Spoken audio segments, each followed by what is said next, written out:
बिस्मिल्लाहिर्रहमानिर्रहीम। अस्सलाम वालेकुम।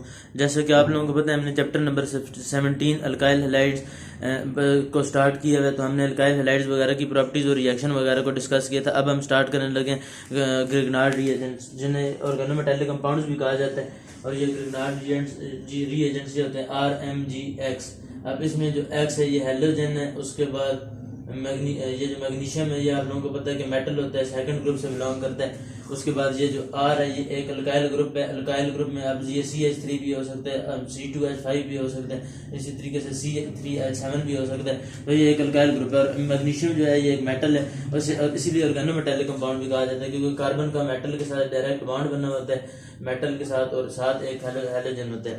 तो इसको इसी वजह से मेटल भी कहा जाता है। और इसमें ये जो कार्बन होता है ये न्यूक्लियोफाइल एक्ट कहा होता है। इसकी ये खसूसियत होती है क्योंकि मैग्नीशियम मेटल है, मेटल के ऊपर +2 का चार्ज होता है, एक Cl के ऊपर -1 का चार्ज होता है, और इसके ऊपर भी पार्शियल नेगेटिव का चार्ज आ रहा होता है। ये न्यूक्लियोफाइल एक्ट कहा होता है। तो इस वजह से ये इलेक्ट्रोफिलिक सेंटर के ऊपर अटैक करता है ये वाले ऑर्गेनोमेटालिक का जो कंपाउंड है। तो इसके मुख्तलिफ रिएक्शंस वगैरह होते हैं। तो इसको स्टार्ट करते हैं। Preparation of Grignard reagent. सारों से पहले इनको ये इनकी प्रिपरेशन ये है कि RX अल्काइल हैलाइड के अंदर अगर मैग्नीशियम डाल दो, अल्काइल हैलाइड RX को कहते हैं, इसके अंदर अगर मैग्नीशियम का इसके साथ रिएक्शन करवाया जाए तो ये RMgX बन जाता है हीट की मौजूदगी में, और ईथर की मौजूदगी में ROR जिसे कहा जाता है ईथर।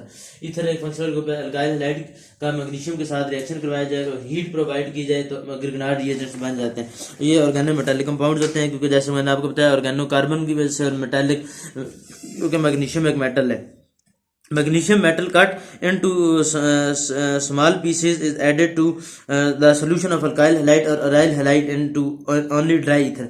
यानी ड्राई ईथर की मौजूदगी में, वेट ईथर में ये काम नहीं हो सकता। ड्राई ईथर की मौजूदगी में अल्काइल हैलाइड का जब हम रिएक्शन करवाते हैं, यानी मैग्नीशियम मेटल उसके को डाल देते हैं कट करके। मैग्नीशियम एक मेटल है जिसको कट करके हम अल्काइल हैलाइड के अंदर डाल देते हैं, तो ये बन जाता है। Reaction is heated with electric heater, और ये इलेक्ट्रिक हीटर की मौजूदगी में, यानी इलेक्ट्रिक हीटर के अंदर इसको हीट किया जाता है in the round bottom flask fitted with condenser. And condenser आप लोगों को पता है कि कंडेंसेशन आप लोगों को प्रोसेस पता है, जैसे कि वेपर को लिक्विड के अंदर कन्वर्ट करे तो उसे कंडेंसेशन कहा जाता है। जब वेपर लिक्विड के अंदर कन्वर्ट हो, जो चीज वेपर को लिक्विड के अंदर कन्वर्ट करती है उस चीज को कंडेंसर कहा जाता है। जैसे कि हमने डिस्टिलेशन वगैरह का भी प्रोसेस पढ़ा था, तो डिस्टिलेशन में हमने ये बात पढ़ी थी कि डिस्टिलेशन ये एक ऐसा प्रोसेस है जिसमें ये एक दो कंपाउंड जिसको हमने सेपरेट करना हो, दो कंपाउंड मौजूद हैं, जैसे इसमें एक का बॉइलिंग पॉइंट कम हो और दूसरे का बॉइलिंग पॉइंट ज्यादा हो, जैसे कि एक का 60 है और एक का 70 है। तो उसको अगर हम चाहते हैं कि उसे सेपरेट कर दें, तो उसको सेपरेट करने का ये तरीका है कि आप लोगों ने एक कंटेनर लेना है, कंटेनर में 60 और 70 डिग्री जो जिसके अंदर वो दो लिक्विड मौजूद हैं जिनको हम सेपरेट करना चाहते हैं on the basis of boiling point, जिसका बॉइलिंग पॉइंट एक का 60 है और एक का 70 है। अगर आप इसको सेपरेट करना चाहते हैं तो सारों से पहले आपने इसको करना है हीट जब पहुंचेंगे फिर पहले 50 डिग्री सेल्सियस तक हीट करेंगे, फिर जब 60 डिग्री सेल्सियस तक पहुंचेंगे तो इस कंटेनर में जिसमें 60 डिग्री सेल्सियस वाला भी कंपाउंड मौजूद है जिसका बॉइलिंग पॉइंट 60 डिग्री सेल्सियस है, और जिसका बॉइलिंग पॉइंट 70 डिग्री सेल्सियस का बॉइलिंग पॉइंट है, वो दोनों कंपाउंड मौजूद है। तो आप इसे हीट करेंगे, आप इन दोनों को सेपरेट करना चाहते हैं, आप इसे हीट करेंगे तो जो 60 वाला होगा पहले वो बॉयल कर जाएगा, 70 वाला इधर ही रहेगा क्योंकि अभी तक टेम्परेचर हमने 70 दिए नहीं है, वो बॉयल करके वेपर के अंदर कन्वर्ट हो जाएगा, सारा 60 वाला है। इस जगह पर लगा होता है कंडेंसर। कंडेंसर का क्या काम होता है कि वो वेपर को लिक्विड के अंदर कन्वर्ट कर देता है। वो अब वेपर जब इधर तक पहुंचेंगे तो वेपर की कंडेंसेशन होगी, कंडेंसर से वेपर को लिक्विड के अंदर कन्वर्ट कर देगा। इस जगह पर 60 डिग्री वाला आकर इकट्ठा हो जाएगा सारे का सारा, और जो 70 वाला है वो इधर पीछे भाग जाएगा। अब जब 70 वाले को हीट करेंगे तो वो फिर इसी तरीके से आगे जाएगा, और इधर फिर एक अलग चैम्बर बनना होगा, वो इस तरह नीचे आ जाएगा, इधर 70 वाला इकट्ठा हो जाएगा। तो ये तरीका है। 70 वाला इधर है और 60 वाला इस तरीके से, इस प्रोसेस को डिस्टिलेशन कहा जाता है, जिसके थ्रू दो कंपाउंड जिनका एक का बॉइलिंग पॉइंट कम हो एक का ज्यादा हो, तो जिसका बॉइलिंग पॉइंट कम होता है वो जल्दी बॉइल करके वो पहले कंडेंसेशन के थ्रू वो लिक्विड के अंदर कन्वर्ट हो जाता है, वो इधर आकर इकट्ठा हो जाता है, 70 वाला पीछे बच जाता है। तो इसको कंडेंसर इसमें इस्तेमाल हो रहा है। बहरहाल एक तो कंडेंसर में आई थी बात alkyl and the reaction mixer को हीट किया जाता है इलेक्ट्रिक हीटर के साथ राउंड बॉटम फ्लास्क में फीट फिटेड विद कंडेंसर, जो कंडेंसर के साथ रखा हुआ है, and other management arrangement to avoid the contact of moisture oxygen. तो इससे क्या होता है कि बेसिकली मॉइस्चर को कंटेंट को रोका जाता है, मॉइस्चर को ऑक्सीजन को, ताकि वेट क्योंकि वेट में ये काम नहीं होता, ये ड्राई ईथर में ये काम होता है। Alkyl bromide are generally used in the preparation of Grignard agents, और अल्काइल ब्रोमाइड जो होते हैं ये ज़्यादातर इस्तेमाल होते हैं ग्रिग्नार्ड एजेंट को बनाने में के लिए, because of its intermediate reactivity, क्योंकि इसकी रिएक्टिविटी जो होती है वो दरमियानी होती है, इस वजह से। वैन अल्काइल ना इतनी ज़्यादा होती है कि ख़राब कर दे रिएक्शन को, ना इतनी स्लो होती है कि रिएक्शन ही ना हो, ये दरमियानी होती है, इंटरमीडिएट होती है। When alkyl halides are used the solvent is इधर high boiling point solvent such as tetrahydrofuran, और ये भी एमसीक्यू में पूछा जाता है। टेट्राहाइड्रोफ्यूरान, फ्यूरान ये कंपाउंड है जिसके 5 इसको फ्यूरान कहा जाता है, जिसमें 5 मेंबर रिंग होते हैं और दरमियान में एक ऑक्सीजन लगी हुई होती है। अब ऑक्सीजन को आप लोगों को पता है कि 2 मेंबर रिंग जब हो तो ऑक्सीजन ये एक हेट्रोसाइकिल कहा जाता है, हेट्रोसाइकिल्स वगैरह भी होते हैं, क्यों? क्योंकि कार्बन के अलावा एक और एलिमेंट जो कि ऑक्सीजन है ये मौजूद हो गया, ऑक्सीजन आ गया प्रेजेंट।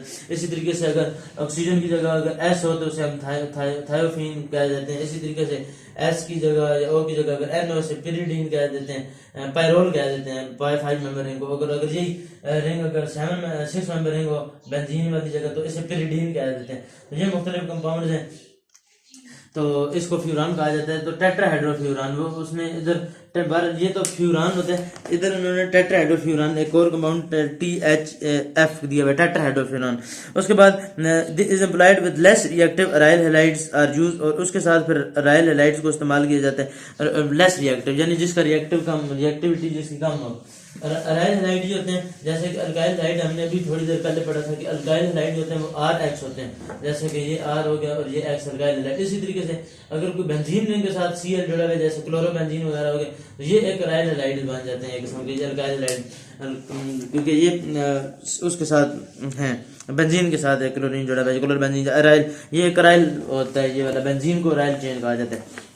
उसके बाद alkyl magnesium halides are not isolated but are used as ethereal layers के तौर पर इस्तेमाल होते हैं। अब रिएक्टिविटी इनकी क्या है? RLI और methyl chloride, methyl magnesium bromide का जब ग्रिग्नार्ड रिएजेंट का वाटर के साथ रिएक्शन होता है तो इथेन बन जाता है और मैग्नीशियम OH और Br बन जाता है। यानी आप वो रिएक्शन बता रहे हैं कि CH3MgBr अगर ग्रिग्नार्ड रिएजेंट का रिएक्शन किया जाए वाटर के साथ, जब इसका वाटर के साथ रिएक्शन किया जाए तो MgBrOH इधर से सेपरेट हो जाता है और एक ये CH4 एक अल्केन बन जाती है CH4, और CH4 में बता दूं आप लोगों को नॉन पोलर कार्बन नाइट्रोजन की इलेक्ट्रोनेगेटिविटी का डिफरेंस जो है वो कम होता है, और उसके बाद ये MgBr और OH ये बन जाता है और ये एक अल्केन बन जाती है। एक तो इसका रिएक्शन ये होगा, बाकी इसके मुख्तलिफ और किस्म के बहुत सारे रिएक्शन है।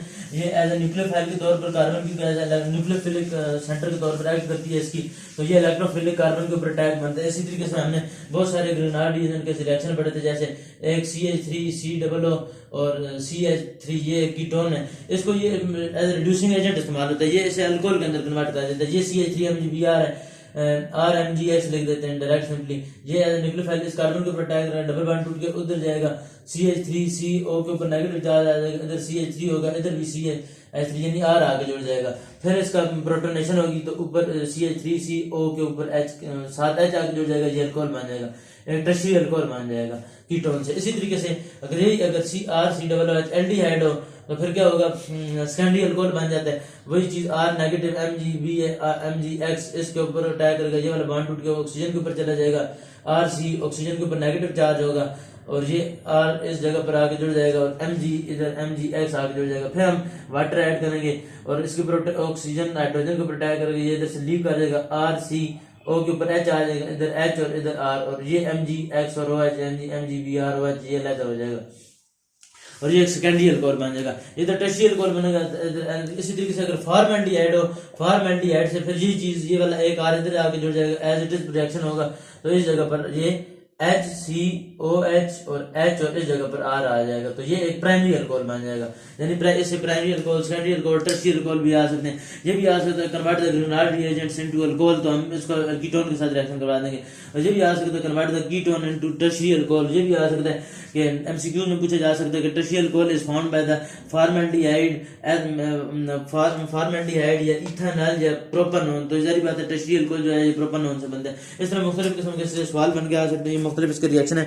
Organometallic compound are nucleophilic होते हैं because partial negative charge on the carbon of alkyl group. सारी बात है, अल्काइल के ऊपर पार्शियल नेगेटिव का चार्ज होता है क्योंकि साथ मेटल जुड़ा हुआ है। जब मेटल के साथ कोई चीज आती है तो उसके ऊपर माइनस का चार्ज आता है। Carbon atom being more electronegative than metals, को कार्बन की इलेक्ट्रोनेगेटिविटी ज्यादा, सारी बात है, इलेक्ट्रॉन पेयर को अपनी तरफ खींचने की एबिलिटी जो होती है वो ज्यादा होती है मेटल्स की मौजूदगी में, क्योंकि इलेक्ट्रोनेगेटिविटी की हमने ट्रेंड में भी ये बात पढ़ी थी। लॉन्ग द पीरियड जब मूव करते हैं तो इलेक्ट्रोनेगेटिविटी इंक्रीज करती है। The alkyl group as a whole bear जो partial negative charge and organometallic compound act as a source of nucleophile. तो ये क्योंकि कार्बन के ऊपर एज अल्काइल ग्रुप के ऊपर एज अ नेगेटिव चार्ज आ जाता है तो एज अ होल न्यूक्लियोफाइल के तो ग्रेनाड रीजन एज अ न्यूक्लियोफाइल के तौर पर एक्ट कर देते हैं। ऑर्गेनोमेटालिक कंपाउंड न्यूक्लियोफाइल की एक सोर्स है, ये कार्बन इसमें न्यूक्लियोफाइल के तौर पर एक्ट कर रहा है और ओवरऑल जो ग्रेनाड रीजन है वो सोर्स ऑफ न्यूक्लियोफाइल क्योंकि वो प्रोवाइड कर रही है अल्काइल नेगेटिव चार्ज को। The following reaction support the electrophilic character of organometallic compounds. Reaction of Grignard reagent मैंने अभी आप लोगों को बताया, प्राइमरी अल्कोहल और सेकेंडरी अल्कोहल की बात बताई कि इससे प्राइमरी अल्कोहल रिएक्शन में तो मीथेनॉल से हमने बताया कि प्राइमरी अल्कोहल मान रहा है, सेकेंडरी इथेनॉल से सेकेंडरी अल्कोहल मान रहा है, प्रोपेनॉल से टर्शियरी अल्कोहल मान रहा है। तो ये इसका मुख्तलिफ रिएक्शन है और इसका अगर रिएक्शन करवाया जाए तो प्रोपेनॉल के साथ मैं बता चुका हूँ। उसके बाद reaction of Grignard reagent with an ester के साथ इसका क्या रिएक्शन होगा। एस्टर के साथ जब इसका रिएक्शन होगा तो ये मैं इधर लिख देता हूँ, ये वाले पहले दो रिएक्शन मिटा देता हूँ और ऊपर वाला नहीं मिटाता ये वाला क्योंकि अभी दोबारा एक किस्म का यूज होगा। जब एस्टर के साथ रिएक्शन, एस्टर का आप लोगों ने फार्मूला पर RCOOR, अब ये एक है अब CH3MgBr, इसका जब ग्रेनाड रीजन का रिएक्शन कराएंगे इधर तो डबल बॉन्ड टूट के इधर आएगा और डबल बॉन्ड टूट के इधर आएगा तो ये वाला ऑक्सीजन लीव कर जाएगा इधर से। अब इसमें होता है कि RC ऑक्सीजन के ऊपर नेगेटिव का चार्ज आ जाता है, इधर से CH3 आ जाता है, सारी बात है, और इधर OR आ जाता है। अब ये वाला जब बॉन्ड टूट के इधर आता है तो ये OR इधर से लीव कर जाता है, ये वाला जो OR है ये वाला OR इधर से लीव कर जाएगा, फिर ये कीटोन बन जाएगा एस्टर से ये पहले और उसके आगे रिएक्शन वही चलेगा जो इधर चार चुका, दोबारा ग्रेनाड रीजन इसके ऊपर अटैक करेगा और ये एक टर्शियरी अल्कोहल बन जाएगा। एस्टर से हम ये भी क्वेश्चन आ सकता है convert the ester into tertiary alcohol, या ये भी आ सकता है कन्वर्ट एस्टर इनटू कीटोन। जो सारे से यही काम होता है कि ग्रेनाड रीजन जो एस्टर को पहले कीटोन में कन्वर्ट करता है, कीटोन से फिर वो अल्कोहल के अंदर कन्वर्ट कर देता है। तो ये इसका एस्टर के साथ रिएक्शन था। उसके बाद इसका रिएक्शन आ जाता है कार्बन डाइऑक्साइड के साथ। तो कार्बन डाइऑक्साइड के साथ जब इसका रिएक्शन होता है तो ये एक कार्बोक्सिलिक एसिड बन जाता है। ग्रेनाड रीजन का जब कार्बन डाइऑक्साइड के साथ रिएक्शन होता है तो ये इस तरीके से COO और इसका RMGX इस कार्बन के ऊपर अटैक करती है, डबल बॉन्ड टूट के ऑक्सीजन की तरफ चला जाता है और डबल बॉन्ड इसका ऑक्सीजन के ऊपर नेगेटिव चार्ज आता है और इसके साथ R आगे जुड़ जाता है RCOO और इस अब ये MgBr इधर जारी बात है जुड़ा होता है MgBr, इसकी प्रोटोनेशन होती है वाटर को ये पिक कर लेते हैं हाइड्रोजन को और COO और इस साइड R था RCOO इस साइड में H आ जाता है, ये एक कार्बोक्सिलिक एसिड है RCOOH। तो ये कार्बन डाइऑक्साइड कार्बोक्सिलिक एसिड के अंदर कन्वर्ट हो जाती है। ये इंपॉर्टेंट रिएक्शन है, इसे कार्बोक्सिलेशन रिएक्शन भी कहा जाता है या कार्बोनेशन ऑफ ग्रेनाड रीजन भी कहा जाता है। अब ये हमारा ग्रेनाड रीजन का टॉपिक खत्म हो गया, अल्लाह का शुक्र है। अब हम स्टार्ट करने लगे अमाइंस में। अब इसमें जो सारों से अहम टॉपिक होता है वो आता है आज के MCQs में काफी पूछा जाता है कि प्राइमरी अमीन कौन सी है और सेकेंडरी अमीन कौन सी है और टर्शियरी अमीन कौन सी है। उसके बाद एक सवाल ये बनकर आता है कि बेसिक कौन सी है, इनमें सारों से ज्यादा बेसिक कौन सी, प्राइमरी अमीन मोर बेसिक है या सेकेंडरी अमीन मोर बेसिक है या टर्शियरी अमीन मोर बेसिक है। इसका फार्मूला तो ये आप लोगों को जैसे पहले भी बता चुके हैं, NH3 इसको अमोनिया कहा जाता है, इसके ऊपर एक लोन पेयर होता है क्योंकि जो मैंने ये पहले भी बार बता चुका हूँ कि जो जिस ग्रुप से बिलोंग करते हैं उसके ऑक्सीजन में उतने ही इलेक्ट्रॉन होते हैं और जितने अनपेयर होते हैं उतने वो बॉन्ड बनाते हैं। अब नाइट्रोजन के पास पांचवें ग्रुप से बिलोंग करते हैं, इसके ऑक्सीजन में 5 इलेक्ट्रॉन थे, 3 अनपेयर थे, इसलिए इसने बॉन्ड 3 बनाए और एक लोन पेयर है क्योंकि इसके ऊपर एक अनशेयर इलेक्ट्रॉन पेयर को लोन पेयर कहा जाता है। अब अमोनिया की टेट्राहेड्रल शेप होती है, sp3 इसकी हाइब्रिडाइजेशन होती है, टेट्राहेड्रल इसकी शेप होती है टेट्राहेड्रल। उसके बाद A1SO3 की ऑर्बिटल मिलकर 4 नए sp3 हाइब्रिडाइज्ड ऑर्बिटल बनाते हैं जिसमें s कैरेक्टर 25% होता है, b कैरेक्टर 75% होता है। उसके बाद तो ये इसकी मुख्तलिफ शेप थी और इसको इस तरीके से भी लिखा जा सकता है, ये एक ये टेट्राहेड्रल इसकी शेप इस तरीके से बन जाती है। और नाइट्रोजन हाइड्रोजन का कोवलेंट बॉन्ड है और नाइट्रोजन हाइड्रोजन का जब नाइट्रोजन के साथ बॉन्ड हो इसे हाइड्रोजन बॉन्डिंग भी कहा जाता है और ये एक बेस है, वीक बेस है। उसके बाद एक RNH2 जब होती है इसे कहा जाता है प्राइमरी अमीन, जब एक अमीन लगी होती है और इसके पास एक जब दो आर अल्काइल ग्रुप लग जाए उस अमीन को सेकेंडरी अमीन कहा जाता है। इसी तरीके से जब 3 आर ग्रुप लग जाए तो उसको टर्शरी अमीन कहा जाता है, टर्शरी अमीन कहा जाता है। तो ये चीज होते हैं ये 3। तो इथाइल अमीन इसका नाम जो है नेमिंग इसकी जो है वो इस तरीके से यानी suffix amine is added, the common name of the amines are written by adding the suffix amine to the name of alkyl और अराइल रेडिकल्स। यानी अल्काइल के साथ आप लोगों ने अमीन लगा जोड़नी। अब जैसे कि CH3NH2 हो तो आपने इसे कहा देना मिथाइल, अल्काइल के साथ आपने अमाइंस का वर्ड लगा देना, amines, ethyl amines, methyl amines. इसी तरीके से C2H5NH2 हो तो इथाइल अमीन या इथाइल अमाइन, वैसे इसका नाम होता है अमाइंस, अमाइंस तो इसे अमीन पढ़ते हैं इथाइल अमीन। इसी तरीके से C3H7NH2 हो तो प्रोपाइल अमीन। इसी तरीके से C4H10H9NH2 हो तो हम इसे ब्यूटाइल अमीन, इस तरीके से हम इसे पढ़ सकते हैं। तो ये इसके मुख्तलिफ नेम थे। इसी तरीके से अगर सेकेंडरी एक्साइल अमीन जोड़ना हो तो हम सेकेंडरी एक्साइल अमीन बनाना हो तो अब इस साइड पे अगर 4 कार्बन जुड़े हुए हैं C4H, वैसे H10 होता है लेकिन इधर H9 होगा क्योंकि ये अल्काइल। उसके बाद इधर CH एक जुड़ा हुआ है, फिर एक इस जगह पे CH3 मौजूद है, फिर एक NH2 इधर मौजूद है। अब इधर 4 कार्बन ये हो गए, 5 में ये एक 6 में ये, इसे कहा जाता है सेकेंडरी हेक्साइल। अब ये क्योंकि सेकेंडरी हेक्साइल क्योंकि 6 कार्बन वाले अल्काइल ग्रुप है और है ये सेकेंडरी, इसलिए सेकेंडरी हेक्साइल और इसके आगे अमीन लगा देंगे। और वही चीज दो रूल मैंने आप लोगों को बताया, अगर 2 न्यूमेरिकल आ जाए उनका आप कॉमन से लिखते हैं, एक न्यूमेरिकल और एक अल्फाबेट आ जाए, दरम्यान में डैश करते हैं, और 2 अल्फाबेट आ जाए आपने स्पेस से लिखना है। ये इसके मुख्तलिफ नेम है। फिर मैं आप लोगों को इसके वो भी बता चुका हूँ, जैसे अगर ये 5 कार्बन के साथ ही अगर N आ जाता है तो इसे हम पायरोल पढ़ते हैं, ये हेटेरोसाइक्लिक केमिस्ट्री है में हम वगैरह डिस्कस करते हैं। तो उसके बाद ये तो पायरोल, इसकी तरीके से अगर ये N आ जाए दरम्यान में बेंजीन तो इसे इस तरीके इसको पढ़ते हैं पिरिडीन। ये इसका पिरिडीन होता है, बेंजीन में एक N आ जाए तो ये बेसिक होते हैं, सारी बातें नाइट्रोजन की बेसिक क्योंकि एक लोन पेयर होते हैं।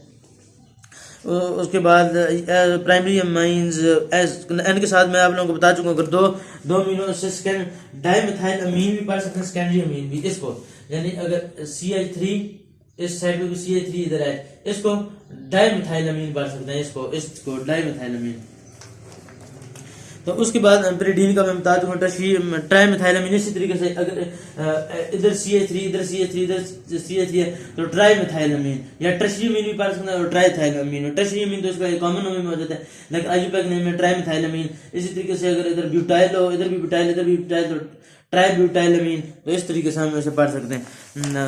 उसके बाद एनिलीन जो होता है C6H5NH2 containing the methyl group on the ring is called toluidine, इसे टोलुइडीन कहा जाता है, containing methyl group on the ring.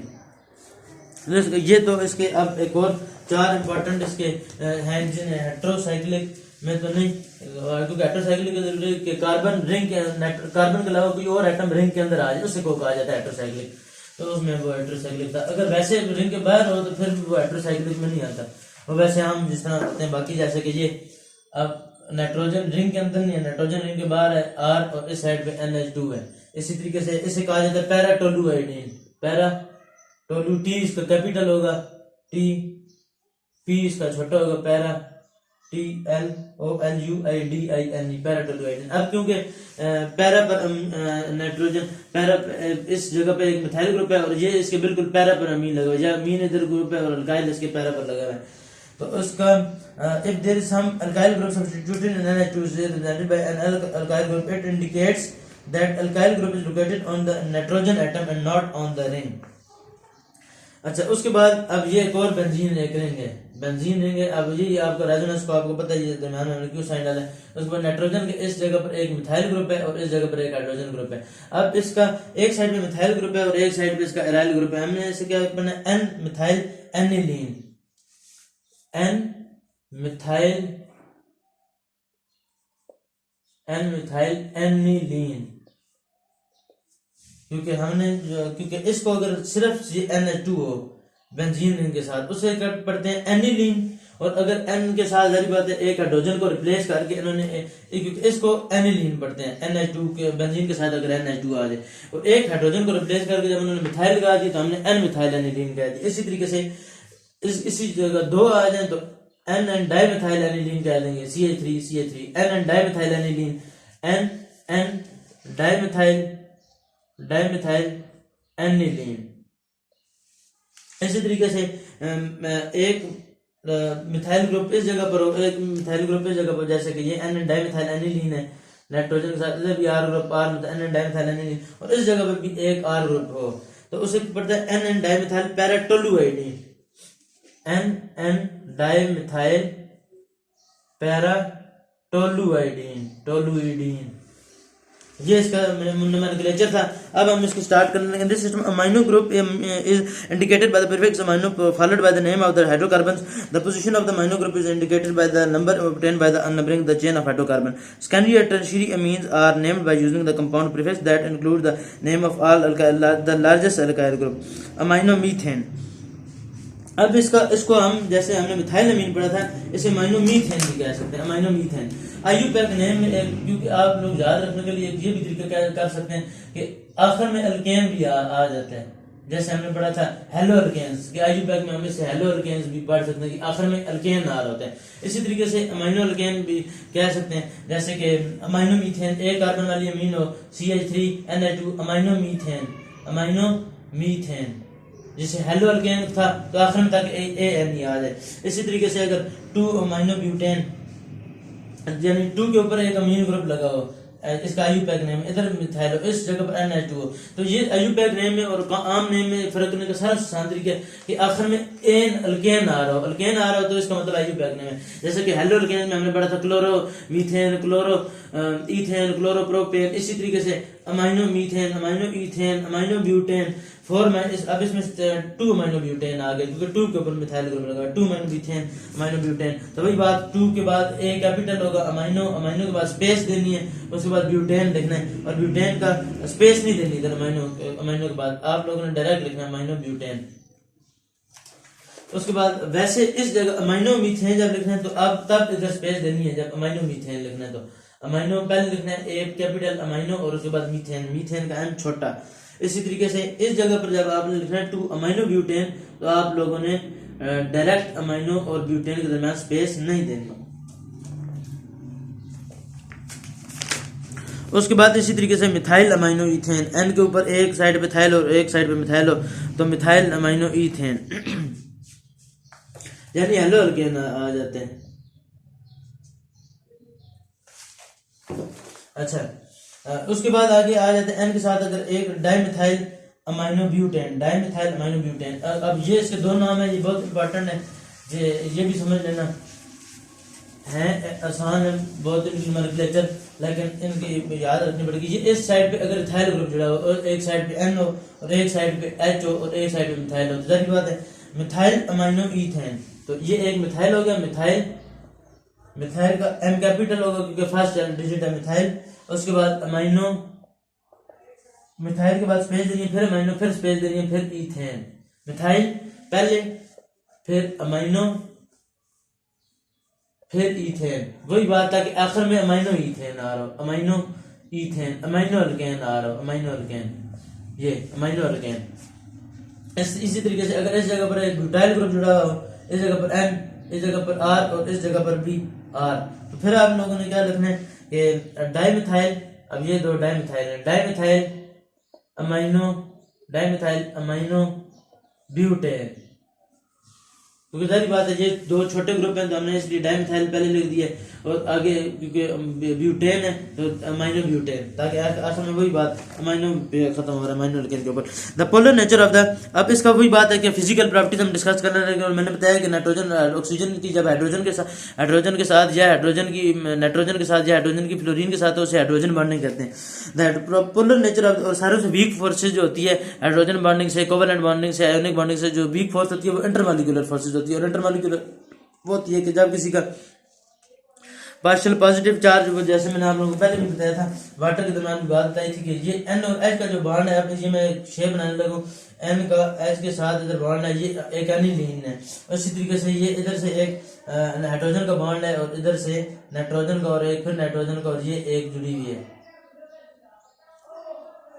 और ये एक जुड़ गया।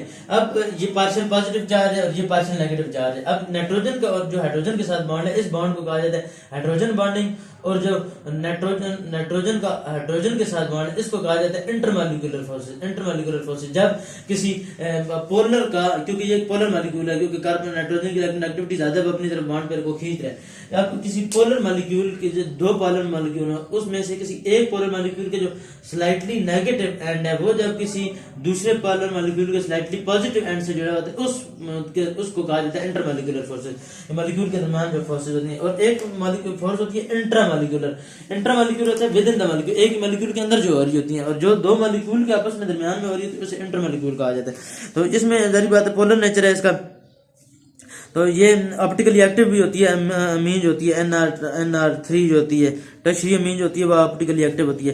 अब हाई सॉल्युबिलिटी इसकी polar nature of NH bond due to electronegativity result in the formation of hydrogen bond with other amine molecule see below. Hydrogen bonding high melting point होता है as compare to the आम alkanes, इसका melting point high होता है। इसकी aqueous medium में ये soluble है, क्योंकि वाटर में भी हाइड्रोजन बॉन्डिंग है और हाइड्रोजन में भी हाइड्रोजन बॉन्डिंग है, अमोनिया में भी हाइड्रोजन बॉन्डिंग है, इसलिए ये जो अमोनिया होती है ये वाटर के अंदर सॉल्युबल होती है, यानी ये जो अमीन्स होती हैं। तो टर्शियरी अमीन इसका स्ट्रक्चर क्या होता है? इन amines nitrogen atom sp3 hybridization होती है, टेट्राहेड्रल स्ट्रक्चर होता है, ये मैं बता चुका हूं। sp3 तीन सिग्मा बॉन्ड होते हैं नाइट्रोजन के, जरिए बात है जब हाइड्रोजन के साथ है तो वो कोवेलेंट बॉन्डिंग है नाइट्रोजन के हाइड्रोजन के साथ, क्योंकि शेयर करता है, पहले ग्रुप से हाइड्रोजन शेयर करता है, चौथे ग्रुप के जो मेंबर होते हैं वो शेयर करते हैं, क्योंकि वो लूज भी नहीं करते और गेन भी नहीं करते। हाइड्रोजन एक केस में आयोनिक बॉन्ड बनाता है, बाकी केस में ये कोवेलेंट बॉन्ड बनाता है, लेकिन एक केस में ये हाइड्रोजन आयोनिक बॉन्ड बनाता है जब ये किसी मेटल के साथ आ जाता है, क्योंकि मेटल एक लूज कर देता है और ये एक गेन कर लेते हैं, तो तब ये आयोनिक बॉन्ड बनाते हैं, बाकी ये कोवेलेंट बॉन्डिंग करते हैं हाइड्रोजन। उसके बाद the non bonding electron pair is extremely important explaining the chemical behaviour. जो नॉन बॉन्डिंग इलेक्ट्रॉन पेयर होते हैं वो बहुत अहम होते हैं और ये केमिकल बिहेवियर अमीन्स का बताते हैं। जो अमीन के जो नॉन बॉन्डिंग पेयर होते हैं जिसे हम लोन पेयर कह देते हैं, कि ये इसका क्या रोल होता है लोन पेयर का? They are more basic than alcohols. ये जो होते हैं ये इलेक्ट्रो न्यूक्लियोफिलिक प्रॉपर्टीज वगैरह देते हैं, ये बेसिक होते हैं, ये बेसिसिटी प्रोवाइड करते हैं of these amines with 3 different groups is optically active. वही बात है जिसमें अमीन्स के जब 3 डिफरेंट ग्रुप लगे हों वो ऑप्टिकली एक्टिव होता है, जब अमीन के साथ 3 डिफरेंट ग्रुप अटैच हों। जैसे कि NR3 है तो उसमें NR3 में एक R कोई और हो, दूसरा R कोई और हो, तीसरा R कोई और, एक मिथाइल हो, एक प्रोपाइल हो, एक ब्यूटाइल हो, तो वो ऑप्टिकली एक्टिव होता है। उसके जैसे डेक्स्ट्रो रोटेटिव और लिवर रोटेटिव आ जाते हैं, कुछ प्लेन पोलराइज लाइट को पॉजिटिव क्लॉकवाइज रोटेट करते हैं, कुछ एंटी क्लॉकवाइज रोटेट करते हैं। स्टीरियो केमिस्ट्री वगैरह ये अहम टॉपिक होता है इसका। उसके बाद amines are bases towards acid. Amine जो होते हैं ये बेस होते हैं एसिड में। अब ये जो लोन पेयर होता है ये बेस होता है और न्यूक्लियोफिलिक के तौर पर एक्ट करता है। वही बात, क्योंकि न्यूक्लियोफाइल जो होता है वो न्यूक्लियस लमिंग होता है, और जैसे कि हमने बेस में भी बात भी पढ़ी थी, लिविस बेस में भी हमने बात पढ़ी थी, इलेक्ट्रॉन पेयर जो डोनर होता है वो बेस के तौर पर एक्ट करता है, इसीलिए अमोनियम बेस भी है। They are more basic than alcohol, जो अल्कोहल से ज्यादा बेसिक होते हैं। And ethers and they are more nucleophilic. Ether does not react where at same temperature amine give the addition product methyl hydride. अब वो कहते हैं कि ईथर और अमीन का उन्होंने कंपैरिजन बताया है, तो उनका कंपैरिजन भी आ सकता है कि ईथर जब अल्काइल आयोडाइड के साथ रिएक्शन करता है और टर्शियरी अमीन जब अल्काइल आयोडाइड के साथ रिएक्शन करता है, तो उन दोनों में फर्क क्या है? जब ईथर अल्काइल आयोडाइड के साथ रिएक्शन करेगा, ROR अल्काइल आयोडाइड के साथ रिएक्शन करेगा तो कोई रिएक्शन नहीं होगा, नो रिएक्शन। इसी तरीके से जब NR3 रिएक्शन करेगा, NR3 और NR3 plus alkyl iodide RI, तो फिर क्या बनेगा? Methyl iodide. तो क्या होगा? N के साथ एक मिथाइल ग्रुप भी जुड़ जाएगा और एक नाइट्रोजन। अब नाइट्रोजन के ऊपर एक लोन पेयर है, वो इस अब कार्बन और आयोडीन है, आयोडीन के ऊपर पार्शियल नेगेटिव, जब कार्बन के ऊपर पार्शियल पॉजिटिव, या न्यूक्लियोफाइल एक्ट करके कार्बन के ऊपर अटैक करेगा, ये वाला बॉन्ड टूट के ऑक्सीजन आयोडीन के ऊपर आ जाएगा, और नाइट्रोजन क्योंकि अपना लोन पेयर यूज किया उसके ऊपर डेफिशिएंसी क्रिएट की है, इसके ऊपर एक R ग्रुप आके जुड़ जाएगा और नाइट्रोजन के ऊपर प्लस का चार्ज आ जाएगा, क्लोरीन के ऊपर आयोडीन जो साथ जुड़ा है एक -1 के ऊपर -1 चार्ज जाएगा, और ये एक साल्ट टाइप बन जाएगा, साल्ट बन जाएगा। जैसे अमोनियम क्लोराइड की हमने बात करी थी, पढ़ी थी अमोनियम क्लोराइड, तो अमोनियम क्लोराइड का भी स्ट्रक्चर आप लोगों को बनाना चाहिए। तो ये चीज होती है इधर। नाइट्रोजन जब नाइट्रोजन के साथ बॉन्ड बनाता है तो N2 जैसे नाइट्रोजन कहा जाता है, इसके कोवेलेंट बॉन्ड होता है, और ट्रिपल कोवेलेंट बॉन्ड की इसमें एग्जांपल आ जाती है। अब प्रिपरेशन ऑफ अमीन, अमाइंस को प्रिपेयर करने का तरीका, alkylation of ammonia bye alkyl halides, यानी अमोनिया अल्काइल हैलाइड के अंदर 2 अमोनिया का मॉलिक्यूल डाल दो। अब हम इसकी स्टार्ट करने लगे प्रिपरेशन, यानी अमोनिया की प्रिपरेशन और रिएक्शन हमने डिस्कस करने। तो अमोनिया के ये तो अभी हमने इसका रिएक्शन एक पढ़ लिया, अमोनिया का अल्काइल हैलाइड के साथ रिएक्शन। अब हमने इसका रिएक्शन पढ़ना है, अल्काइल हैलाइड जब रिएक्शन करता है अमोनिया के साथ NH2NH3 दो अमोनिया के मॉलिक्यूल के साथ, तो फिर क्या होता है कि एक प्राइमरी अमीन बन जाता है RNH2। अब इसको ये अगर खोल के लिखें तो NH3 और एक NH3, अब इधर RNH2 बन गया, RNH2 और NH4X, और इधर था एक RX, NH4 और X, ये एक NH4X बन गए, NH4X एक यानी 60 बन गए सुपर प्लस 50 के ऊपर माने, और बाकी ये R और ये NH2 एक ये बन गया, प्राइमरी अमीन बन गया। यानी ये भी पूछ आ सकता है convert the ammonia into primary amine, ये भी आ सकता है right the reaction of alkyl halide with ammonia. ये इंपॉर्टेंट रिएक्शन है क्योंकि ये अमाइन का भी रिएक्शन बन रहा है, प्रिपरेशन ऑफ अमीन के अंदर भी आ रहा है और रिएक्शन ऑफ अल्काइल हैलाइड्स के अंदर आ रहा है, क्योंकि दो फंक्शन, और इसे फंक्शनल ग्रुप इंटर कन्वर्जन भी कहते हैं, एक फंक्शनल ग्रुप दूसरे के अंदर कन्वर्ट हो रहा है, इसमें बहुत ज्यादा इंपॉर्टेंट रिएक्शन होता है इस वजह से ये। उसके बाद व्हेन अल्कोहलिक और aqueous solution of the ammonia is heated with alkyl halides, इसमें अल्कोहलिक और एक्वस इसकी कैटलिस्ट वगैरह जो होते हैं, कंडीशन वगैरह जो प्रोवाइड की जाएंगी वो अल्कोहल जो होंगी, mixture of primary secondary tertiary amine and quaternary ammonium salt is obtain. और ये हमारे पास एक क्वाटरनरी अमोनियम साल्ट क्रिएट हो गया जिसमें नाइट्रोजन का प्लस का चार्ज, नाइट्रोजन का reaction occurs with nucleophilic displacement of halide with ammonia of the amines. इसमें क्या होता है कि न्यूक्लियोफिलिक डिस्प्लेसमेंट हो जाती है हैलाइड की बाय अमोनिया ऑफ अमीन्स, यानी इसमें न्यूक्लियोफिलिक डिस्प्लेसमेंट होगी, हैलाइड को डिस्प्लेस कर दिया अमोनिया ने। अमोनिया ने क्या किया है, इस दर से अल्काइल के साथ जाकर जुड़ के हैलोजन को डिस्प्लेस कर दिया, हैलोजन की डिस्प्लेसमेंट हो गई है।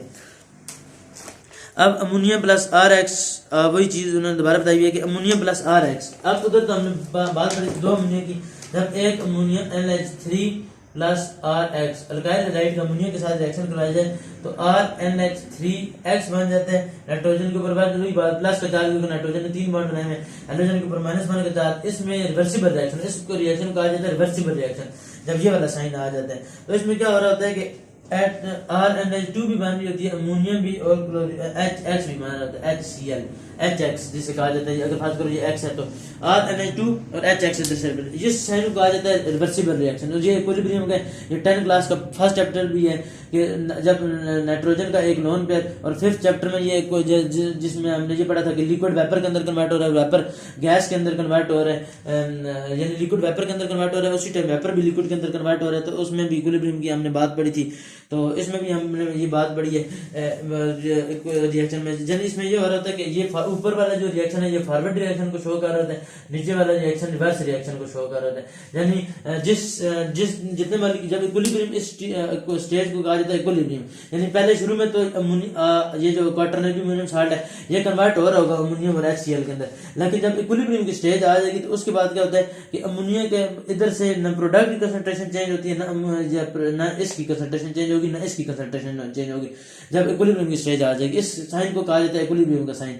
जितने मॉलिक्यूल्स इसमें क्या हो जाता है, इसे डायनामिक इक्विलिब्रियम कहा जाता है। देखने में तो रिएक्शन नजर आएगा कि ये रिएक्शन रुका हुआ है, ये रिएक्शन नहीं चल रहा है, क्योंकि इसकी कंसंट्रेशन भी चेंज नहीं हो रही होगी और इसकी भी कंसंट्रेशन चेंज नहीं हो रही होगी, लेकिन असल में ये रिएक्शन डायनामिक इक्विलिब्रियम होगा, ये चल रहा होगा। और ये होगा कि जितने मॉलिक्यूल्स इसके अंदर कन्वर्ट हो रहे होंगे उसी टाइम उतने ही मॉलिक्यूल इसके अंदर कन्वर्ट हो रहे होंगे। तो ये रिएक्शन इस तरीके से चलता जाता है। उसके बाद ये जो चीजें आ गई थी अमोनियम की कंडेंसेशन वगैरह की और इक्विलिब्रियम वगैरह की, उसके बाद आगे आ जाता है कि यानी वेपर लिक्विड के अंदर कन्वर्ट किस तरह होता है। तो ये भी बात आप लोग समझ, यानी ये अगर लिक्विड है, वैसे तो ये लिक्विड जो होता है ये कन्वर्ट हो रहा होता है वेपर के अंदर जा रहा होगा, ढक्कन ऊपर कैप नहीं है कोई, वैसे ओपन कंटेनर लिक्विड वेपर के हीट दिया लिक्विड वेपर के अंदर, जिसे वेपरेशन कहा जाता है, लिक्विड वेपर के अंदर कन्वर्ट हो रहा होगा। लेकिन वेपर लिक्विड के अंदर कन्वर्ट का जब अगर लिक्विड बंद हो तो कैप ऊपर बंद हो, यानी कोई क्लोज कंटेनर हो, तो जब जितने मॉलिक्यूल जब लिक्विड के वेपर में कन्वर्ट होंगे, ऊपर से क्लोज वो वाले वेपर के मॉलिक्यूल्स कोलाइड करके जब इस जगह पर आके वापस लिक्विड की सरफेस के ऊपर पहुंचेंगे तो ये दोबारा लिक्विड के अंदर कन्वर्ट हो जाएंगे वो वाले। इस तरीके से ये वेपर का मॉलिक्यूल लिक्विड के अंदर कन्वर्ट हो रहे होते हैं। लेकिन अगर फर्ज करें जितने मॉलिक्यूल लिक्विड के वेपर में जा रहे थे पहले, क्योंकि सारी बात है शुरू में तो लिक्विड के वेपर में जा रहे थे और ज्यादा जा रहे थे, लेकिन जब वेपर के भी मॉलिक्यूल लिक्विड में आने जाएंगे तो रिवर्स रिएक्शन शुरू हो जाएगा। और इक्विलिब्रियम की स्टेज जब आएगी जब लिक्विड के जितने मॉलिक्यूल वेपर में कन्वर्ट हो रहे होंगे उतने ही मॉलिक्यूल वेपर के लिक्विड में कन्वर्ट हो रहे होंगे, तो ये इक्विलिब्रियम की स्टेज आ जाएगी, डेवलप हो जाएगा। उसके बाद देखने में नजर आएगा कि रिएक्शन रुका है, यानी पानी लिक्विड के अंदर वेपर के अंदर कन्वर्ट नहीं हो रहा, और ये भी नजर आएगा कि वेपर भी लिक्विड के अंदर कन्वर्ट नहीं हो रहा, मगर देखने में तो ये हो रहा है, लेकिन असल में क्या हो रहा होगा कि लिक्विड वेपर के अंदर कन्वर्ट हो रहा है और वेपर भी उतने ही मॉलिक्यूल लिक्विड के अंदर कन्वर्ट हो रहा है, इसलिए वो चेंज नहीं हो रहे। At the end of the reaction this reaction is further alkylated accompanied by the following reaction. At the end of the reaction, adding of strong alkali such as potassium hydroxide, ये एक strong alkali है, इसे कहा जाता है potassium hydroxide को, क्योंकि plus के ऊपर पोटेशियम के ऊपर प्लस का चार्ज होता है और हाइड्रोक्साइड के ऊपर माइनस वन का, liberates the free amines from their salt, ये फ्री अमीन को लिबरेट करती है उनके साल्ट से, लेकिन क्वाटर्नरी साल्ट को के ऊपर कोई इफेक्ट नहीं होता। 3 अमीन्स को सेपरेट किया जाता है फ्रैक्शनल डिस्टिलेशन के थ्रू। डिस्टिलेशन का प्रोसेस मैं आप लोगों को समझा चुका हूँ पहले, जो मैंने बताया था। Our alkylation can be avoided by, लेकिन ये जो होता है जो मैंने आप लोगों को समझाई थी, ये कोई और डिस्टिलेशन की टाइप थी, फ्रैक्शनल डिस्टिलेशन और होती है। फ्रैक्शनल डिस्टिलेशन में फ्रैक्शनल कॉलम बनना होता है, इस तरीके से वो थोड़ा थोड़ा करके इस तरीके से सेपरेट हो जाते हैं, फ्रैक्शनल कॉलम वगैरह बनना होता है। तो साफ से the 3 amines are separated by fractional distillation. Our alkylation can be avoided by using the excess of ammonia but the yield is low. अब इसके अल्काइलाइड लाइट की अमोनिया के साथ रिएक्शन बनाया है, वही बात है, अल्काइल लाइट का जब अमोनिया के साथ रिएक्शन होता है तो एक अमीन बनती है।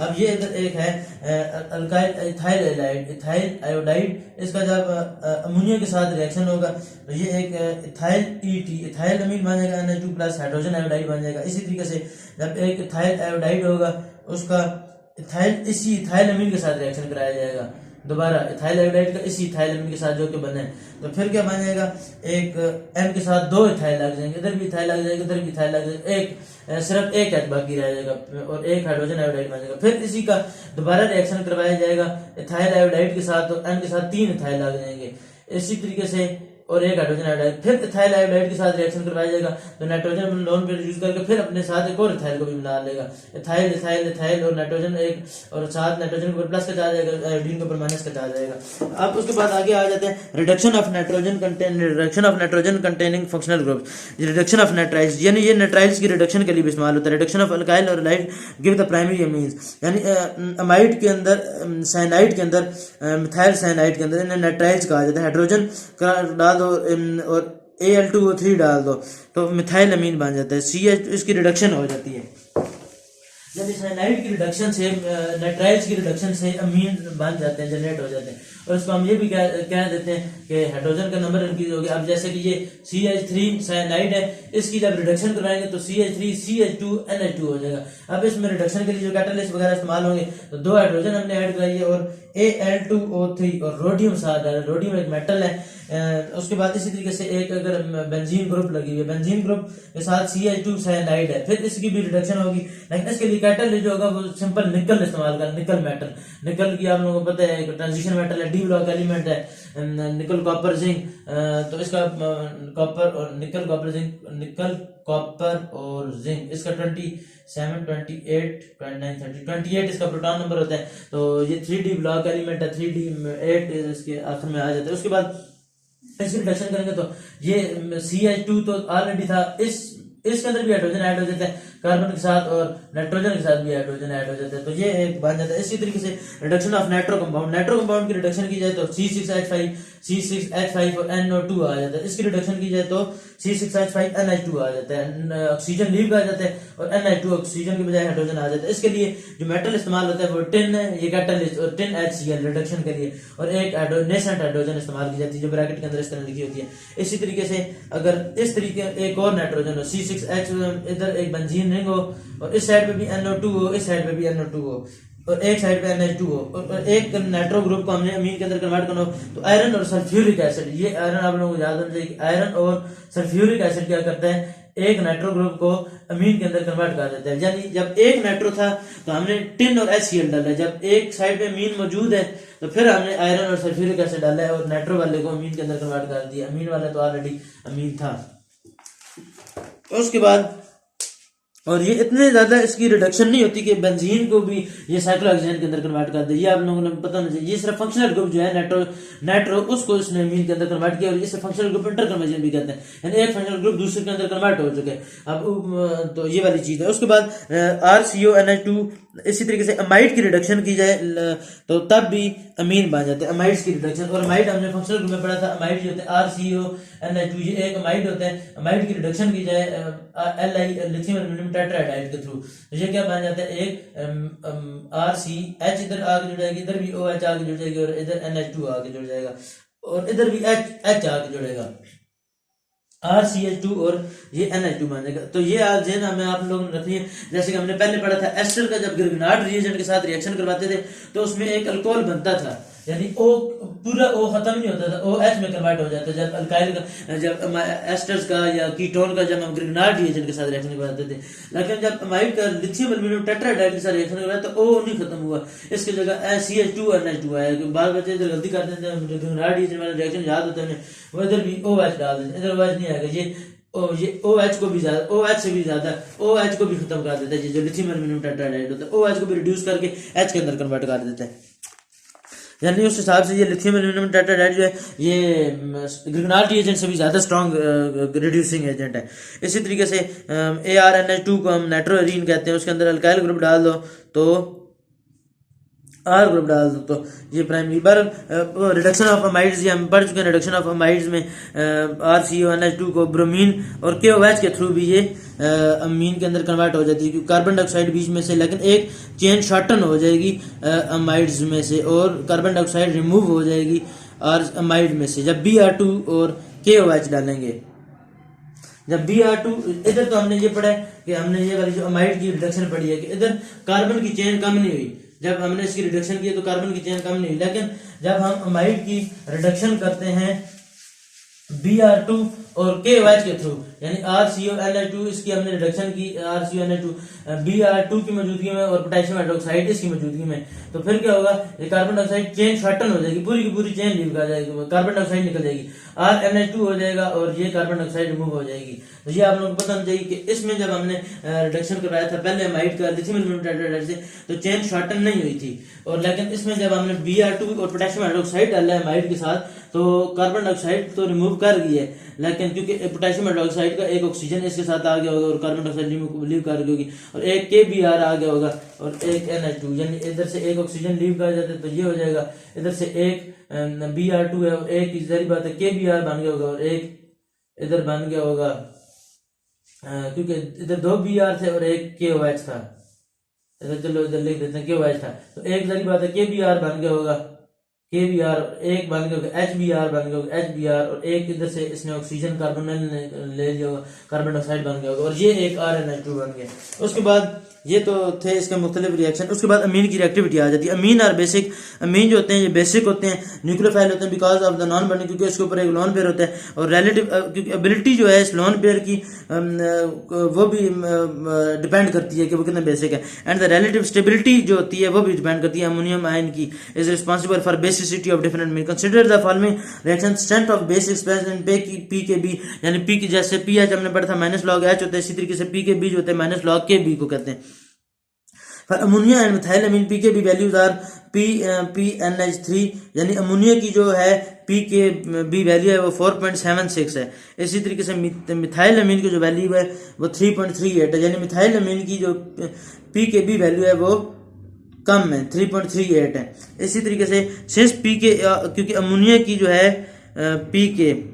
PKB जो है अमोनिया की जो KB है वो कम है मिथाइलअमीन से, methylamine is stronger base than ammonia, यानी एक अल्काइल ग्रुप जब लग जाता है तो वो एक स्ट्रॉन्गर बेस हो जाती है। वो इस वजह से क्योंकि एक तो साफ पता चल रहा है कि NH3 वो कह रहे हैं मिथाइलअमीन एक अमोनिया और एक NH2 है मिथाइलअमीन है, तो अब वो कह रहे हैं कि ये वाली जो है मिथाइलअमीन ये स्ट्रॉन्गर बेस है, स्ट्रॉन्गर बेस, और ये जो है ये एक वीक बेस है। तो ये साफ पता चल रहा है क्योंकि इसके पास एक डोनेटेबल एसिड, इसके पास H ग्रुप है, तो उस हिसाब से ये एसिडिटी भी उस हिसाब से प्रोवाइड करता है, तो इसके साथ एक H कम हो चुका है। उसके बाद ये एक लोन पे है तो इसकी पी के बी वैल्यू जो है वो हमने अभी पढ़ी है। पी के इसकी जो पी के वैल्यू है मिथाइल अमीन की वो 3.38 है, वो कम है। वो जितनी कम है वो उतना ज़्यादा बेस होगा, और इसकी 3.38 कम है और बेस है। इसी तरीके से ये सवाल सारों से अहम होता है अमीन में कि कौन सी ज़्यादा बेसिक है, प्राइमरी, सेकेंडरी या टर्शियरी। तो टर्शियरी अमीन जो होती है वो सारों से स्ट्रॉन्ग बेस होती है।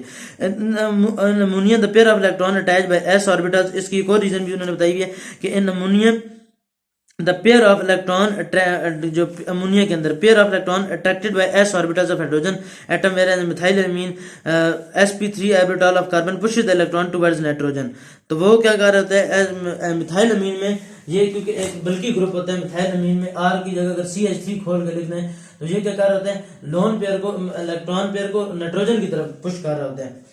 यानी sp3 जो ऑर्बिटल होते हैं carbon pushes the electron towards nitrogen, sp3 क्योंकि ये कार्बन की sp3 हाइब्रिडाइजेशन है, तो ये इलेक्ट्रॉन को नाइट्रोजन की तरफ पुश कर रहे होते हैं। जब नाइट्रोजन के पास जाएंगे, अवेलेबिलिटी नाइट्रोजन के ऊपर ज्यादा होगी तो नाइट्रोजन आसानी से दे सकेगा इलेक्ट्रॉन, लेकिन इधर तो कोई देने वाला है नहीं, और नाइट्रोजन सारी बात है नाइट्रोजन के इतना ज्यादा नाइट्रोजन के ऊपर नहीं रह सकेगा बनिस्बत इसकी, क्योंकि मिथाइल अमीन इधर sp3 फोर्स कर रहा है इलेक्ट्रॉन को नाइट्रोजन के ऊपर, और नाइट्रोजन फिर उसके आगे डोनेट कर देगा आसानी से। The pair of electron attracted by sp3 orbital of hydrogen whereas methyl amine sp3 orbital of carbon pushes the electron towards nitrogen. The pair of electron is relatively more available in methyl amine. यानी असल reason ये भी है कि वही बात है क्योंकि एक तो sp3 हाइब्रिडाइजेशन जो मिथाइल के वो नाइट्रोजन के ऊपर पुश कर रहे हैं इलेक्ट्रॉन्स को, इसी तरीके से एक और मिथाइल ग्रुप बढ़ेगा तो और ज्यादा बेसिक होगा, एक और बढ़ेगा और ज्यादा बेसिक होगा, और इसी तरीके से जो है एक तो ये रीजन होगी। दूसरी the pair of electron is relative, दूसरा ये रीजन इलेक्ट्रॉन पेयर के ऊपर ये अवेलेबिलिटी जो है लोन पेयर की नाइट्रोजन के ऊपर वो ज्यादा होगी, अवेलेबिलिटी ज्यादा अवेलेबल होगा मिथाइल अमीन में। मिथाइल अमोनियम NH3 स्टेबलाइज होगा due to the electron donating inductive effect of methyl group. अब ये जो इंडक्टिव इफेक्ट होता है वो भी आपको पता होगा, एक डोनेटिंग ग्रुप होते हैं और कुछ जो होते हैं विदड्रॉइंग ग्रुप्स होते हैं जिनकी इलेक्ट्रोनेगेटिविटी ज्यादा होती है, वो अपने विदड्रॉ कर लेते हैं, और जो जैसे कि नाइट्रो ग्रुप होता है विदड्रॉइंग ग्रुप है, इसलिए जो विदड्रॉइंग ग्रुप होते हैं वो मोस्टली जो होते हैं मेटा डोनेटिंग ग्रुप होते हैं। इसी तरीके से जो डोनेटिंग ग्रुप होते हैं, इलेक्ट्रॉन डोनेटिंग ग्रुप होते हैं, वो ऑर्थो पैरा डायरेक्टिंग ग्रुप होते हैं। तो और जो मेटा डायरेक्टिंग ग्रुप होते हैं, जो विद ग्रुप होते हैं, वो मेटा डायरेक्टिंग ग्रुप होते हैं और वो डिस्टेबलाइज करते हैं रिंग को। On the other hand ammonium ion जो होते हैं is not stabilize by hydrogen, और अमोनियम आइन जो होता है वो स्टेबलाइज नहीं होता है हाइड्रोजन से। Both this factor methyl favour the methyl amine to stronger base. तो ये दोनों रीजन है जिसकी वजह से मिथाइल अमीन ज्यादा बेसिक है अमोनिया से। Higher the members show the deviation to these arguments. जो हायर मेंबर होते हैं वो फिर इनसे डेविएशन शो करते हैं, क्योंकि जब डेविएट कर जाते हैं यानी वो ये फिर कॉन्सेप्ट नहीं देते, फिर उनकी कोई और रीजन आती है, या वो ये इस वो बेसिसिटी के ऊपर उस हिसाब से डिपेंड नहीं करते जो ये दो रीजन गिवन है। It is because the stabilisation of the positive ion is also depend upon the extent of solvation. तो एक्सटेंट जो होती है पॉजिटिव आयन की वो सल्वेशन के ऊपर, हाइड्रोजन बढ़ने के ऊपर, रेजोनेंस की स्टेबिलिटी वगैरह के ऊपर भी, यानी और भी कई फैक्टर होते हैं जिनके ऊपर डिपेंड करती है। Moreover, the availability of the non-pair is also affected by the steric factor in addition to these aspects। वही बात है स्टीरिक हिंड्रेंस मैंने आप लोगों को बताई है कि लोन पेयर जो स्टीरिक हिंड्रेंस वगैरह होती है उसके ऊपर भी डिपेंड करती है। जैसा कि मैंने आप लोगों को बताया कि अब स्टीरिक हिंड्रेंस जब आ जाएगी तब ये लोन पेयर बंदा डोनेट नहीं कर सकता। मिथाइल अमीन से और इस अमोनिया में से ज्यादा बेसिक जो है ये है, लेकिन जब वो कह रहे हैं कि डिपेंड करती है सॉल्युबिलिटीज वगैरह के ऊपर, यानी जब एन के साथ और मिथाइल ग्रुप लग जाते हैं, इधर भी मिथाइल ग्रुप, इधर मिथाइल ग्रुप, इधर मिथाइल ग्रुप, तो ये भी स्टीरिक हिंड्रेंस क्रिएट करेंगे और रोकेंगे इलेक्ट्रॉन को डोनेट करने के लिए। तो उस हिसाब से फिर ये देखना पड़ेगा कि कौन सी ज्यादा बेसिक है, प्राइमरी ज्यादा बेसिक है, टर्शियरी या सेकेंडरी। ये तो पता चलेगा कि प्राइमरी मिथाइल अमीन से अमोनिया से ज्यादा बेसिक जो है ये मिथाइल अमीन है, क्योंकि वो ये मिथाइल ग्रुप इसके ऊपर डोनेट कर रहे हैं। अब बाद का जब स्टीरिक हिंड्रेंस अगर ज्यादा हो जाए तो वो फिर रोकने की भी कोशिश करते हैं। तो ये आप लोगों को पता होना चाहिए प्राइमरी ज्यादा बेसिक है, सेकेंडरी या टर्शियरी। उसके बाद आगे आ जाती है रिएक्शंस ऑफ अमाइंस की रिएक्शन। इन तीन रिएक्शन लिखे मैं, एक तो मैं लिख देता हूँ ये तीन रिएक्शन जैसे अमाइंस के रिएक्शन लिखे मैं मुख्तलिफ कि ये कौन कौन से रिएक्शन वगैरह देते हैं। ये तो अभी हमने इसकी प्रिपरेशन वगैरह पढ़ी थी। तो RNH2 ये प्राइमरी अमीन है, ये जब रिएक्शन करता है अल्काइल हैलाइड से, तो वो हम पढ़ चुके हैं पहले भी, RNH R और X प्लस X आ जाते हैं। एच एक्स, यानी एक बेसिकली एच क्यू को लीव कर गया तो इधर जारी बात है एक एच एक्स होगा। इसी तरीके से इसका एक और रिएक्शन है RnH2 का RnH2, इसके ऊपर जारी बात है एक लोन पेयर है फॉर्मेल्डिहाइड के साथ रिएक्शन RCO यानी इथेनॉल के साथ रिएक्शन, एक अल्कानॉल जो है अल्काइल हैलाइड, तो RnH एक H निकल जाएगा, CH और OH, ये RCH और एक H इधर आ जाता है, बाकी एक H इधर आ जाते हैं, N और H और R, नाइट्रोजन में से एक हाइड्रोजन निकल के कार्बन के ऊपर चला गया। और इसी का फर्दर रिएक्शन आगे जारी बात है, ये फिर आगे फर्दर रिएक्शन भी करता है वो, जिसमें से अमीन और जिसे शिफ्ट बेस कहते हैं, इधर से हाइड्रोजन निकल जाएगी, इधर से OH निकल जाएगी और एक अल्कीन बना देंगे, यानी शिफ्ट बेस बना देंगे, कार्बन का नाइट्रोजन के साथ डबल बॉन्ड हो जाते हैं। उसके बाद अब ये एक जब RCOOCl के साथ रिएक्शन करवाया जाएगा तो उसमें क्या होता है, तो यानी RCONHR बन जाएगा, RCO और NH और R, और इधर से एक HCl निकल जाएगा, एक H RnH2, एक H यानी इधर से निकल जाएगा C और बाकी RCONH अब बन जाएगा। उसके बाद ये तो इसके मकसद alkylation of amine by alkyl halides, alkylation of amine ये तो हम बार बार पढ़ चुके हैं, alkylation of amine by alkyl halide RnH2 का RX के साथ रिएक्शन के बाद एक तो ये बना था और एक ये भी बन सकता है, अलग ग्रुप जो कि हमने पहले पढ़ा था ये भी बन सकता है, या और ये NH4 NH RnH2 NH और R3 और X नेगेटिव, नाइट्रोजन के ऊपर प्लस का चार्ज, X के ऊपर नेगेटिव का चार्ज, एक ये भी। उसके बाद इसके मुख्तलिफ रिएक्शन होते हैं, reaction of primary amine aldehyde और कीटोन के साथ भी रिएक्शन होता है। एल्डिहाइड जैसे हमने ये अभी पढ़ा, एल्डिहाइड के साथ रिएक्शन करेगा तो ये शिफ्ट बेस वगैरह भी बन जाती है। मिथाइल अमीन का इथेनॉल के साथ रिएक्शन, यानी जैसे इथाइल अमीन का इथेनॉल के साथ रिएक्शन, तो ये कार्बन नाइट्रोजन का डबल बॉन्ड वाली बात है, जब ये बनी है तो फिर इधर से H और OH निकल जाएगा और R carbon double bond nitrogen, इधर भी R और इधर भी H, और ये वाला जो O वाटर है इधर से वाटर बन के निकल जाएगा तो डबल बॉन्ड बन के शिफ्ट बेस वगैरह कहते हैं। इसी तरीके से RCOCl का R2NH के साथ रिएक्शन, RCOCl का R इसी का RCOOCl हैलाइड है, इसका R2NH के साथ रिएक्शन R2NH, तो उसमें क्या होगा वही बात, HCl एक निकल जाएगा, जैसे हमने भी ऊपर पढ़ा था RCONH NR2 बन जाएगा और इधर से एक HCl निकल जाएगा, जैसे पहले एक H निकला था। इसी तरीके से एसिटिक एनहाइड्राइड आ जाए RCOO और इसे RCOO एनहाइड्राइड जिसे कहा जाता है। उसके बाद R2NH, इसका रिएक्शन करवाया जाए R2NH के साथ, तो दोबारा वही बात है RCONR2, दोबारा यही चीज बनेगी RCONR2, RCO और NR2 ये बन जाएगा RCO और NR2, और बाकी RCONH बन जाएगा एक अलग कंपाउंड। RnH2 का जब निट्रस एसिड के साथ रिएक्शन करवाया जाए, RnH2 का ये इसका इंपॉर्टेंट रिएक्शन होता है जिसे डायजोनियम साल्ट कहा जाता है। RnH2 का अमाइंस का जब निट्रस एसिड के साथ रिएक्शन करवाया जाए HNO2 के साथ, तो क्या बनता है Rn triple bonded with N, nitrogen के ऊपर प्लस का चार्ज बन जाता है, इसे डायजोनियम आयन भी कहा जाता है। Rn नाइट्रोजन का नाइट्रोजन के साथ डबल बॉन्ड, और बाकी कितने इधर 2 हाइड्रोजन बच गए, इधर एक हाइड्रोजन बच गया, टोटल हो गए 3 हाइड्रोजन और 2 ऑक्सीजन, 3 हाइड्रोजन और 2 ऑक्सीजन। अब साफ पता चल रहा है, एक तो ये बनेगा वाटर और एक OH, एक OH और एक वाटर। तो RnH2 के जब निट्रस एसिड के साथ रिएक्शन कराया जाए तो डायजोनियम साल्ट, हाइड्रोक्साइड और वाटर बन जाता है। तो इसमें से ये भी पता चल सकता है अगर किसी सोल्यूशन के अंदर हम ये डालें तो OH आयन जहरी बात प्रोड्यूस होंगे जो कि उसकी बेस को बढ़ा देंगे, 7 से ज्यादा उसकी pH कर देंगे, तो उसे बेसिक कर देंगे।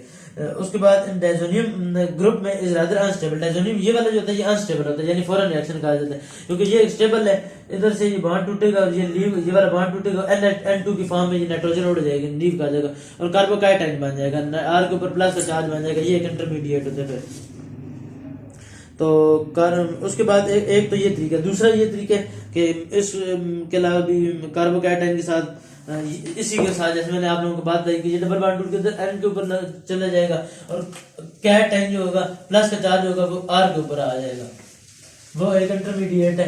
ये दोबारा लिख देते हैं इसी से रिएक्शन से फॉरवर्ड, अगर R की जगह प्रोपाइल कैटाइन हो फिर क्या होगा N आइन हो, यानी ये जो RnH2 बना है, अब इस R की जगह एक जरी बात है अल्काइल ग्रुप है, कोई भी 2 कार्बन वाला अल्काइल ग्रुप भी हो सकता है, ये तो C2H5 हो गया। उसके बाद N के ऊपर प्लस का charge minus triple bond N, अब वो कहते हैं 2 चीजें काम हो सकते हैं, When the diazonium attached to the benzene ring, the ion is stabilized due to become extended by the delocalized electron of the ring. The benzene diazonium ion is therefore much more stable both than its aliphatic counterpart. It decomposes readily above 10 degree Celsius. अब वही चीज मैंने आपको पहले बताई कि ये वाला बॉन्ड टूट के इधर जाएगा तो ये तो नाइट्रोजन इधर से उड़ जाएगा, प्लस का चार्ज इसका खत्म हो जाएगा तो नाइट्रोजन इधर से उड़ जाएगी और प्लस का जो चार्ज है कार्बोकैटायन के ऊपर जनरेट हो जाएगा, C2H5 प्लस हो जाएगा. अब दो तरीके हैं. ये जो वाटर बनना था इधर से, तो अब क्या होगा, ये वाटर जब रिएक्शन करेगा तो इसके साथ जब वाटर हम ऐड कर दें, जो हमारे पास ये वाला बनना है वाटर, ये ऐड कर दें तो क्या हो जाएगा, C2H5OH आ जाएगा. तो ये हमारे पास क्या बन जाएगा, एक अल्कोहल बन जाएगा, एक अल्कोहल बन सकता है और H पॉजिटिव इधर से लीव कर जाएगा. तो यह वो कह रहे हैं कि क्या होगा, C2H5